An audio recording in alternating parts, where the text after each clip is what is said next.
introductions, I'm Morgan, the food sovereignty coordinator, and I help co-direct the 4-H programs. I'm Winona Hare, one of the 4-H directors, and we're here for Healthy Lifestyles Teamwork and Family Fun Recipes. And I'm Crystal Frank, a dietitian over at Catawba Service Unit. Okay, so really quickly we'll go over the ingredient list for the soup. Obviously potatoes is one. They're currently cooking, so we don't have any to show you, but we'll have them in the bags whenever you come pick up. So we'll need half a pound of red potatoes, 1 small onion, we'll chop that, 3 cups of vegetable broth, which comes in these cartons that we've used before, 3 tablespoons of salted butter, just like this, and 3 tablespoons of flour, a cup of milk, 1 can of corn, and then a tablespoon of soy sauce. And like I said, we'll be sending home all the ingredients for you guys whenever it's time to cook. So the star of our recipe today is potatoes. As Morgan mentioned, they are currently cooking right now. Potatoes, they often get a bad rap, but they are an awesome food to include in your diet. Potatoes are a great source of potassium, vitamin C, iron, and fiber. In fact, half of the potato's fiber is in its skin. There's also a lot of iron in the skin of a potato and just lots of nutrients in that skin. So this recipe will actually include the entire potato, skin and everything inside. So we are excited to teach you guys how to use potatoes in a yummy soup. A fun fact that I ran across that I did not know, even as old as I am, that there are 600 different varieties of potatoes. They all fall into 7 categories. The 7 different categories would be, and we probably seen this before, some blue purple, fingerlings, petite potatoes, the russet ones, the red ones which we are using today, white and yellow.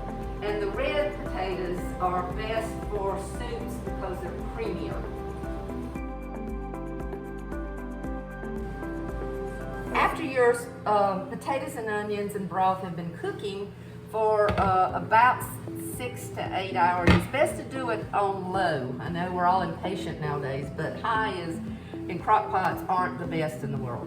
So at that point in time, you take either a masher, or if you have those immersion blenders, which is the really cool thing that you stick in the pot and turn on and it just purees everything.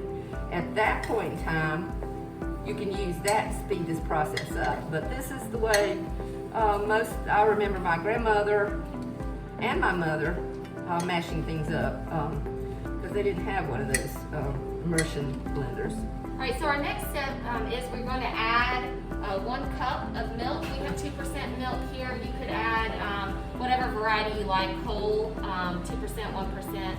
And we're going to just pour it like this, and then we're going to add it in to our potato mixture. All right, so our next step that we're going to do is to make a roux. So a roux is just a thickening agent or a way to thicken our soup. So we're going to start by adding 3 tablespoons of butter to this pan, and we are going to slowly melt it. Once that is melted, we're going to add in equal parts flour. So we're going to add in 3 tablespoons of flour.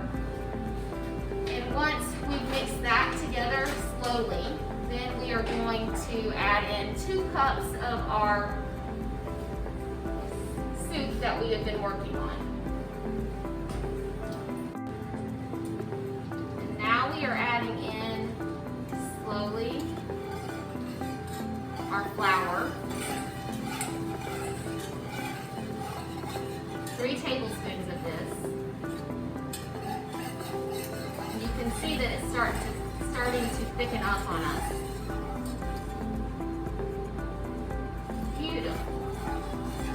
So the next step, once I've got this whisked together, is we are going to add in our soup, 2 cups of it.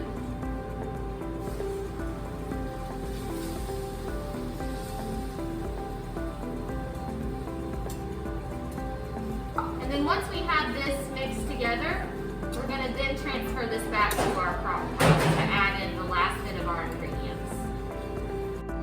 Okay, now you take the potatoes that have been thickened and you add it back into the crock pot with the rest of the potatoes that are waiting for their last ingredients. All right, and then we're gonna add in as our last ingredients 1 can of corn. We've chosen to keep the liquid with this. Corn's great, lots of insoluble fiber, which is good for feeding our healthy bacteria in our gut. And then we've got 1 tablespoon of soy sauce that we're gonna add to this as well. And that can be an optional thing if you don't want it. And then once we've added that in, we're just going to mix this together. And we've got a soup that is ready to chow down on.